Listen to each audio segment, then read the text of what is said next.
Hello' everyone, it's peri হিয়াৰ। স্বাগতম জনাইছোঁ আপোনালোকক মোৰ অন্য এটি মিনি ভ্লগলৈ। আজি মই মানে অকল ময়ে নহয়, মোৰ লগতে মা, দেউতা আৰু মাহী আমি গোটেইকেইটাই যাবলৈ ওলাইছোঁ। ক'ত যাব ওলাইছোঁ কম ৰ'ব। তাৰ আগতে আপোনালোকে বাৰু মোৰ মুখখন দেখি কিবা ধৰিব পাৰিছেনে? মা আৰু মোৰ অকণমান আগতে এখন কাজিয়া লাগিল আৰু মোৰ কান্দি কান্দি এতিয়া এনেকৈ চকু ফুলি আছে। বাৰু, এইবোৰ সৰু সুৰা কাজিয়া আমাৰ দুয়োৰে মাজত প্ৰায় হৈয়ে থাকে।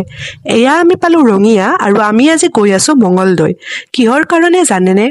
দেউতাই মানে এখন ৰেষ্টুৰেণ্টৰ কথা বৰকৈ কৈ থাকে। এদিন বোলে তেওঁ সেই ৰেষ্টুৰেণ্টখনত গৈছিল আৰু তাত বহুত ধুনীয়া ধুনীয়া খাদ্য বনায়। তাকেই আজি আমি চাৰিওটা ওলালোঁ পেট পূজা কৰিবলৈ। ৰাস্তাতে আমি নাৰিকলী মন্দিৰটো দেখিলোঁ। বহুত দিনৰ পৰাই নামটো শুনিহে আছিলোঁ। আজি দৰ্শন কৰিবলৈ সুবিধাকণ পালোঁ। ইয়াতে সকলোৱে চাদৰ মেখেলা পিন্ধিয়ে আহিছিল। আমাৰহে অকণমান বেয়া লাগিছিল, কিন্তু উপায় নাই, যিহেতু আমি মন্দিৰত সোমোৱা কথা নাছিল। ইয়াতে ধুনীয়াকৈ চাকি বন্তি জ্বলাই আমি চিধাই পালোঁ খাৰ খোৱা, মানে ৰেষ্টুৰেণ্টখনৰ নাম আকৌ।